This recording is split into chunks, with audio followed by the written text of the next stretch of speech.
Exercise 3.3 यहाँ हम लोग को रैखिक समीकरण को विलोपन विधि से हल करना है। पहला क्वेश्चन जो है x प्लस वाई बराबर 14 और x माइनस वाई बराबर है 4, यानी कि हमारा पहला समीकरण दिया गया है x प्लस वाई का वैल्यू 14 है और x माइनस वाई का वैल्यू 4 है।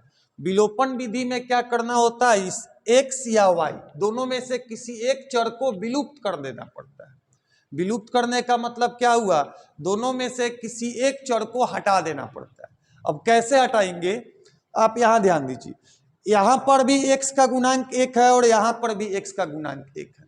अगर इन दोनों समीकरण को घटाएंगे तो x में से x घट जाएगा, या फिर दूसरा उपाय क्या है, y का गुणांक प्लस 1 है और यहां पर y का गुणांक माइनस 1 है।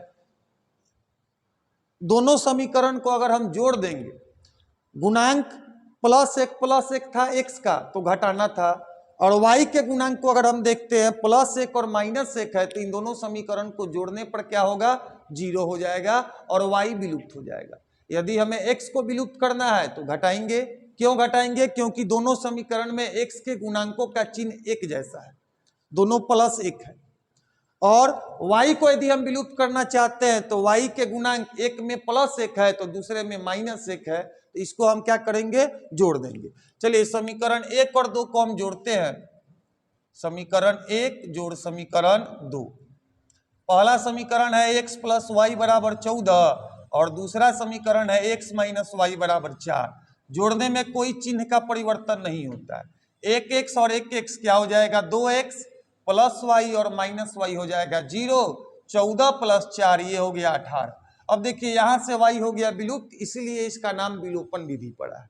अब 2x का वैल्यू आ गया 18, तो x का वैल्यू जो है 18/2 कितना हो जाएगा, 9। अब x पता हो गया तो समीकरण 1 से चाहे 2 से हम y निकाल सकते हैं। समीकरण 1 से यदि हम निकालना चाहते हैं y को, तो y बराबर हो जाएगा 14 माइनस x, यानी कि y बराबर 14 माइनस 9, y बराबर कितना आ गया, 5। इस समीकरण में x का वैल्यू आया 9 और y का वैल्यू आया 5। अब हम लोग दूसरा क्वेश्चन की तरफ आते हैं। इसमें पहला समीकरण है s माइनस टी का वैल्यू दिया हुआ है 3 और दूसरा समीकरण है s बटा 3 प्लस टी बाई 2 बराबर दिया है 6। तो सबसे पहले हम क्या करेंगे, ये प्रयास करेंगे कि यहाँ जो चर है s और t, इनका गुणांक कोई पूर्णांक संख्या हो। यहाँ पर 1/3 है और यहाँ पर 1/2 है, तो हम क्या करते हैं, 3 और 2 का लसन निकालते हैं, ये आएगा 6। 3 से भाग देंगे 6 में, 2 चांस में 2 गुना s 2s। 2 से भाग देंगे 6 में 3, 3 गुना t हो जाएगा 3t बराबर 6। इस 6 को इधर लाएंगे तो 2s प्लस 3t बराबर 6 इधर भाग में इधर आएगा तो 6 गुना 6 कितना हो गया, 36। अब इसको हम समीकरण 2 मानते हैं। अब हम ये देखेंगे कि हम किसको विलुप्त करना चाहते हैं, s को विलुप्त करना चाहते हैं कि y को। दोनों में से किसी को भी विलुप्त कर सकते हैं। चलिए अगर आप चाहते हैं कि हम s और t को, यहाँ s और t है 2 चर, अगर आप चाहते हैं कि t को विलुप्त करना, तो दोनों समीकरण में t का गुणांक देखिए, यदि बराबर नहीं है तो किसी संख्या से गुना या भाग देकर उनको बराबर कीजिए। यहाँ पर s का गुणांक 1 है और t का गुणांक माइनस 1 है, जबकि यहाँ पर s का गुणांक 2 है और t का गुणांक प्लस 3 है। अगर हम चाहते हैं t के गुणांक को बराबर करना, तो ये प्लस 3 है और ये माइनस 1 है। यदि इसमें हम 3 से गुना कर दे तो ये भी माइनस 3 हो जाएगा। सांख्यिकी रूप से t और दोनों समीकरण में t का गुणांक आ जाएगा बराबर। तो समीकरण 1 में हम क्या करते हैं, 3 से गुना करते हैं। गुना करने पर अब यहां पे आ जाएगा 3s माइनस 3t और इधर हो जाएगा 9। ये समीकरण नंबर 3 हो गया। अब समीकरण 1 में 3 से हम गुना किए, अब समीकरण 1 को हटा दीजिए, ये समीकरण 1 ही मॉडिफाई हो गया समीकरण 3 के रूप में।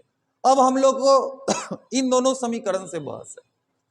यहाँ पे t का गुणांक 3 है, यहाँ माइनस 3 है। यदि दोनों को जोड़ दिया जाए तो प्लस 3 और माइनस 3 मिलके 0 हो जाएगा और t आपका यहाँ से विलुप्त हो जाएगा।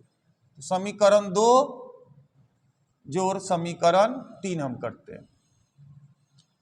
2s प्लस 3t बराबर 36 और 3s माइनस 3t बराबर है 9।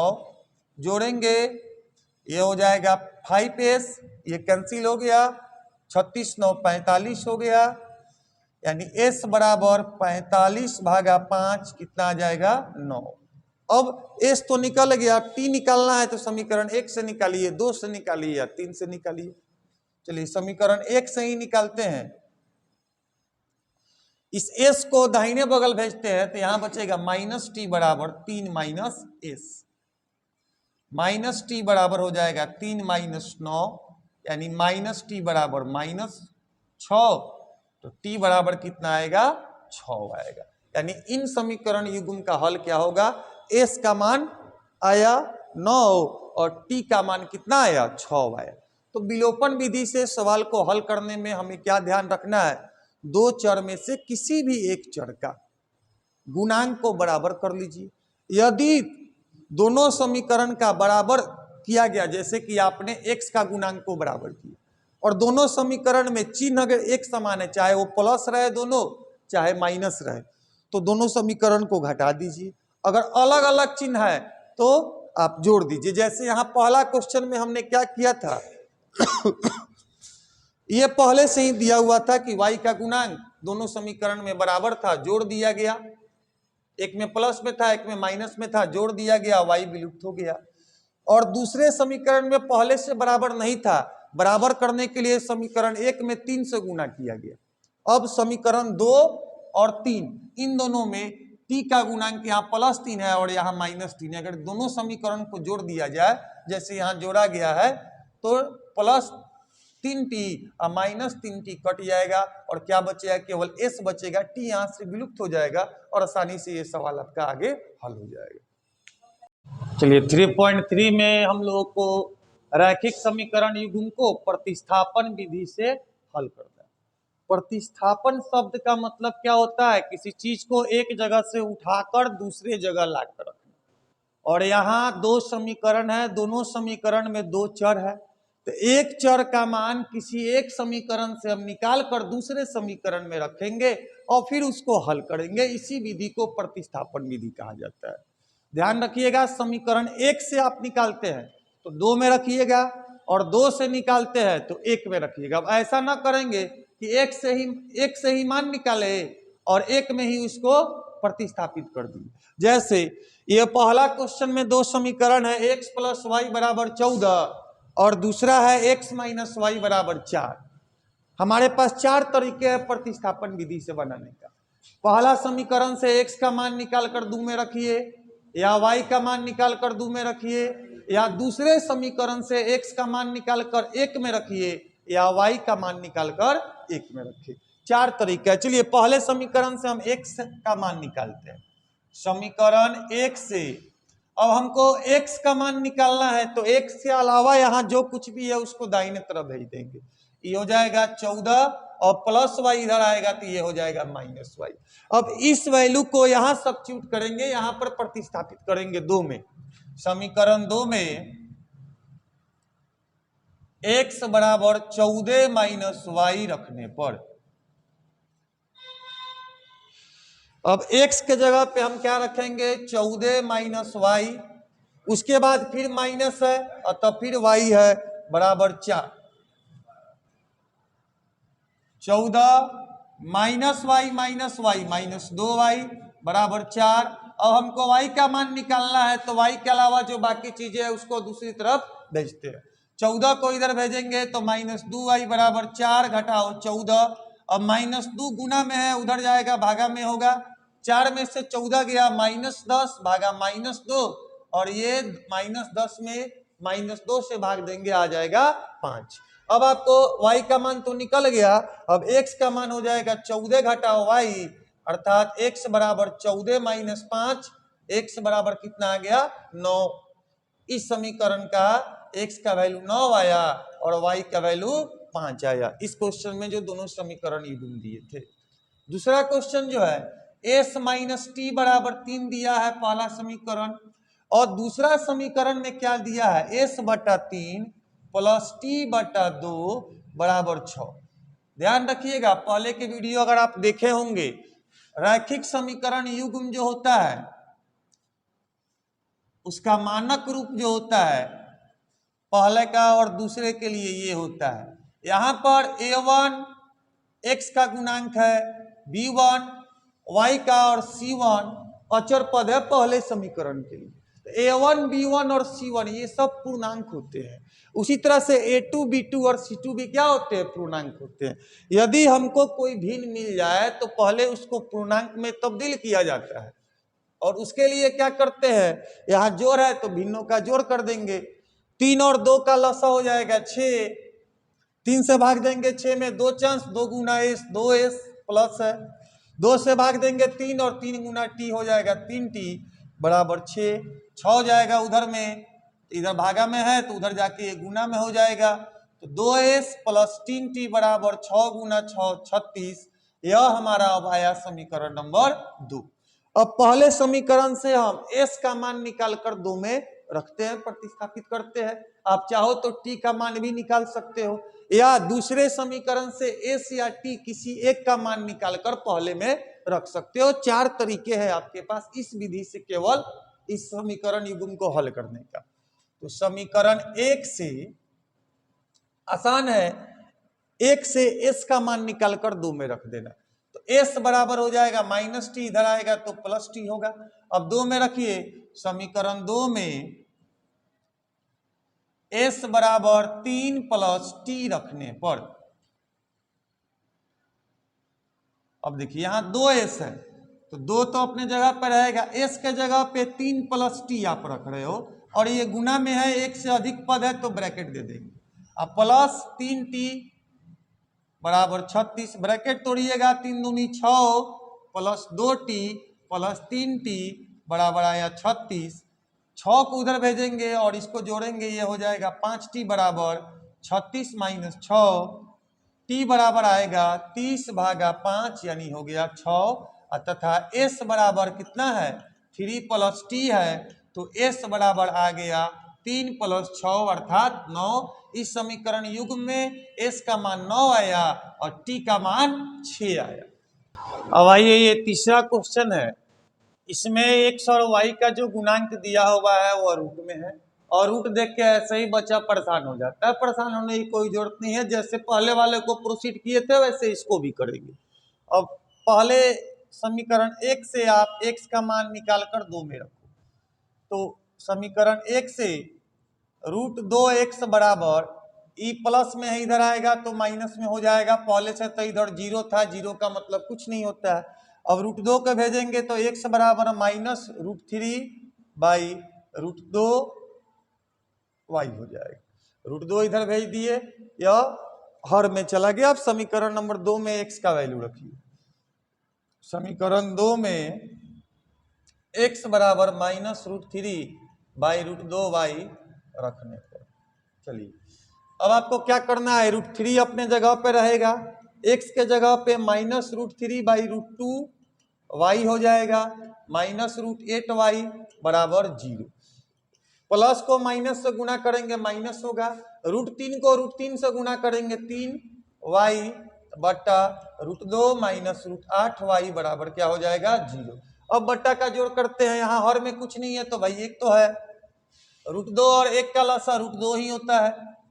√2 से √2 में भाग कीजिएगा 1 और 1 को 3 से गुना कीजिएगा 3, आगे माइनस है तो माइनस रहेगा, माइनस 1 को √2 से भाग कीजिएगा √2 और √2 को √8 से गुना कीजिएगा तो √2 गुना √8 √16y बराबर 0। अब यहाँ ध्यान दीजिए, माइनस 3y माइनस 16 का वर्गमूल 4 होता है, y वर्गमूल के बाहर है और √2 इस साइड आएगा तो गुना हो जाएगा। माइनस 3 और माइनस 4 माइनस 7 y बराबर 0, तो y बराबर कितना आ जाएगा 0 बट्टा माइनस 7, और 0 में किसी भी संख्या से गुना करते हैं तो ये 0 ही आता है। तथा x बराबर कितना होगा, y तो निकल गया, x बराबर है माइनस √3 बाई √2y और y का वैल्यू हम 0 निकाले हैं तो √3/√2 और गुना 0 x बराबर भी कितना आ जाएगा 0, यानी इन समीकरण युग्म में x का भी मान 0 आया और y का भी मान क्या आया 0 आया। अब आइए यहाँ क्या कह रहा है क्वेश्चन नंबर 2 में कि 2x + 3y बराबर 11 है और 2x - 4y बराबर -24। इसको आपको हल करना है और हल करने के बाद m का वह मान निकालना है जिसके लिए y बराबर mx + 3 है। तो पहले हम क्या करते हैं, दोनों समीकरण युग्म को हल करते हैं। पहला हमारा समीकरण है 2x + 3y बराबर 11, यह हमारा पहला समीकरण है। और दूसरा समीकरण है 2x - 4y बराबर -24।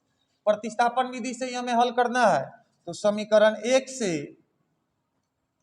2x बराबर हो जाएगा 11 - 3y और x बराबर कितना हो जाएगा 11 - 3y। 2 यहाँ गुना में है तो इधर आएगा तो भागा में आएगा। अब इस मान को समीकरण नंबर 2 में हम रखते हैं। समीकरण 2 में x बराबर 11 - 3y बटा 2 रखने पर एक जगह से निकाले और दूसरे जगह रखे, इसी को प्रतिस्थापित करना कहा जाता है। अब आइए समीकरण 2 क्या है 2x, x के जगह पे क्या लेना है 11 - 3y बटा 2 -4y बराबर -24। यह 2 से यह 2 कैंसिल हो गया, क्या बचा 11 - 3y -4y बराबर -24, अर्थात 11 -3 -4 -7y बराबर -24। 11 को उधर भेजेंगे -7y बराबर -24 -11 और -7 को भी इधर भेजेंगे -35 भागा -7, ये आ गया 5। अब x निकालो, x बराबर क्या आया है 11 - 3y, 11 - 3 और y के जगह पे 5 बटा 2, यानी 11 - 15 बटा 2। 11 में से 15 जाएगा, छोटा से बड़ा घटा -4 भागा 2 -2 आया, अर्थात x बराबर -2 तथा y बराबर 5। अब प्रश्न में एक और चीज कह रहा है, केवल ही दोनों समीकरण को हल नहीं करना था, आपको m का मान निकालना था। और किस परिस्थिति में, यदि y बराबर है mx + 3 तो y का वैल्यू कितना आया वह पुट कीजिए, x का वैल्यू पुट कीजिए, m का वैल्यू आ जाएगा 5, x का वैल्यू है -2 + 3। अब देखिए यहाँ पर क्या है, केवल और केवल एक ही चर है इस समीकरण में m, और एक समीकरण से एक चर का मान आसानी से निकाला जा सकता है। अब 3 को इधर लाइएगा तो 5 - 3 बराबर -2m, तो 2 -2 को इधर लाएंगे -2 बराबर m, ये कटकर -1 हो जाएगा, यानी m का वैल्यू कितना आएगा -1 आएगा। ये वर्ड प्रॉब्लम है, यहाँ आपको रैखिक समीकरण युग्म बनाना है और फिर उसको हल करना है। पहला क्वेश्चन क्या कह रहा है, दो संख्याओं का अंतर 26 है और एक संख्या दूसरी संख्या के 3 गुनी है। यहाँ दो शर्त है, एक पहला है कंडीशन दो संख्या का अंतर है 26 और दूसरा क्या कह रहा है एक संख्या दूसरी संख्या की 3 गुनी है। तो पहले हम क्या करेंगे, दो चर जो है दो चर हम लेंगे, एक को x लेते हैं एक y लेते हैं, एक संख्या को x मानेंगे एक संख्या को y मानेंगे। माना कि एक संख्या x तथा दूसरी संख्या y है, दूसरी संख्या y है, और इसमें से किसी एक को बड़ा मान लेते हैं, जहां मान लिया जाए कि x बड़ा है y से। अब प्रश्न में क्या कह रहा है, उनका अंतर है 26, 26 एक धनात्मक संख्या है और दो संख्या का अंतर यदि धनात्मक संख्या आ रही है, इसका मतलब यह है कि बड़ी में से छोटी को घटाया गया। अगर छोटी में से बड़ी को घटाया गया रहता तो ऋणात्मक आता। तो x - y बराबर 26 पहला समीकरण हो गया। तथा एक और बात क्वेश्चन में कह रहा है, एक संख्या दूसरी के 3 गुनी है, तो छोटी वाली संख्या जो होगी वह बड़ी वाली संख्या के 3 गुनी होगी। यह हमारा दूसरा समीकरण आया। अब इसको हल करना है, तो दूसरे समीकरण में x का वैल्यू है 3y, समीकरण 1 में उसको रखते हैं। समीकरण 1 में x बराबर 3y रखने को, समीकरण 1 में x - y था, x के जगह पे 3y लिया गया, -y बराबर 26, 3y में से y गया, 2y बराबर 26, यानी y बराबर आया 26 भागा 2 13 तथा x बराबर हम समीकरण x से निकाल लेंगे, x बराबर 26 प्लस y यानी कि 26 प्लस 13 यह हो जाएगा 39, यानी एक संख्या 39 तथा दूसरी संख्या 39 तथा दूसरी संख्या जो है वह 13 हो।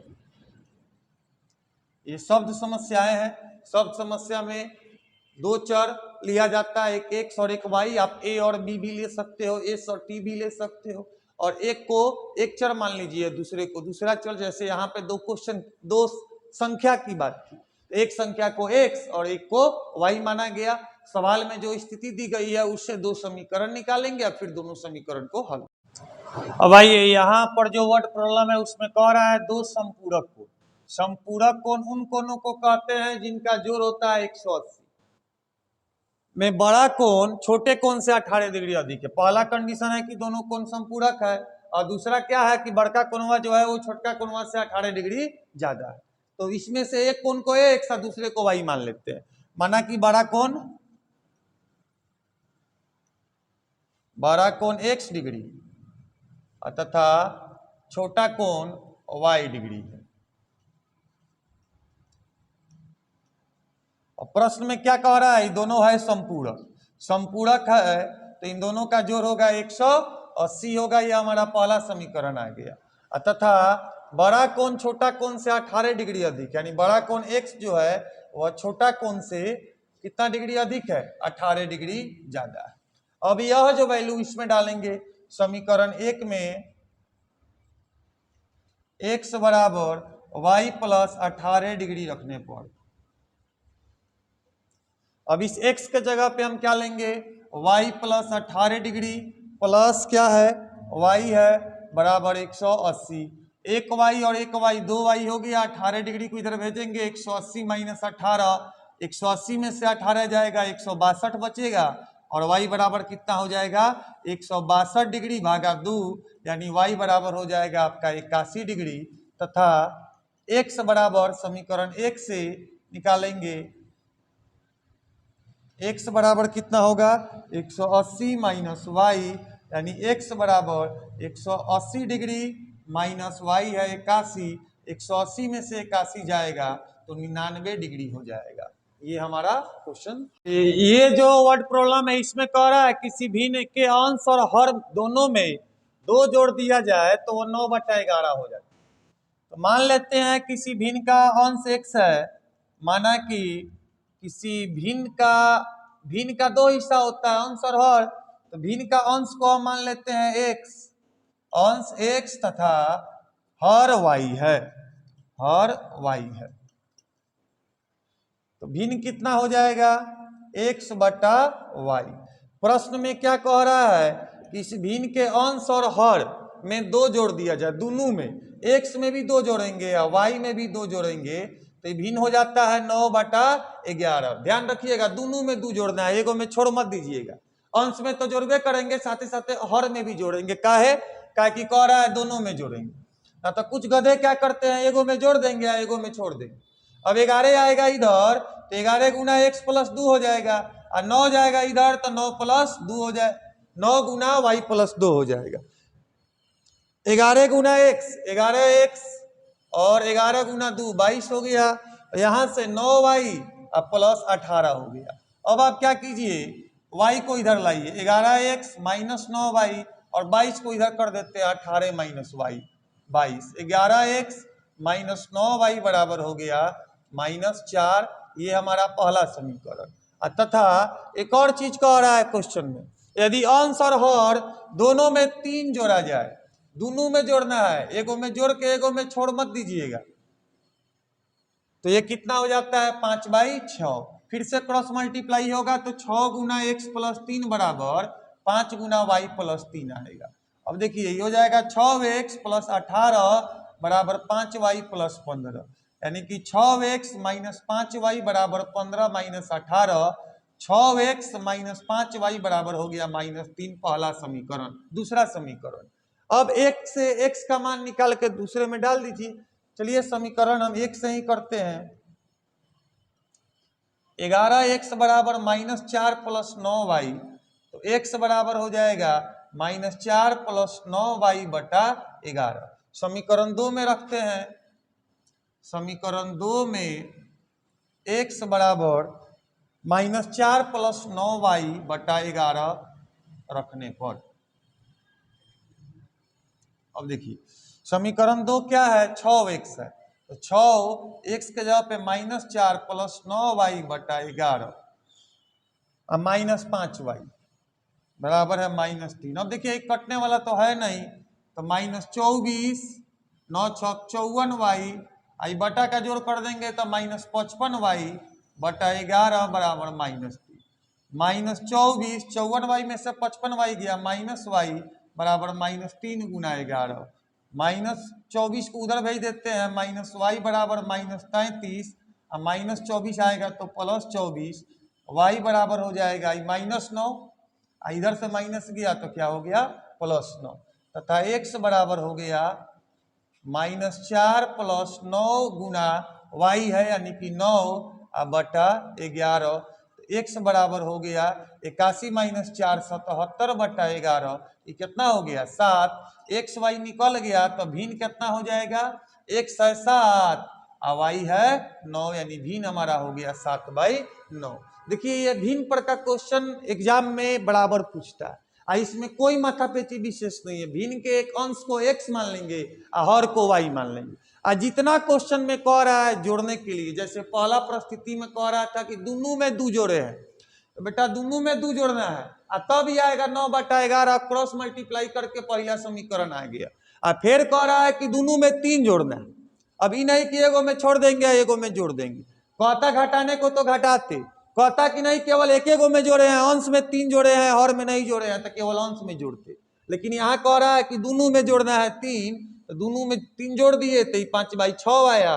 फिर इसको हल किए, क्रॉस मल्टीप्लाई करके दूसरा समीकरण निकला और फिर से प्रतिस्थापन विधि से एक समीकरण से x का मान या y का मान निकाल कर दूसरे में आपको डाल दीजिए, x और y का मान निकल जाएगा।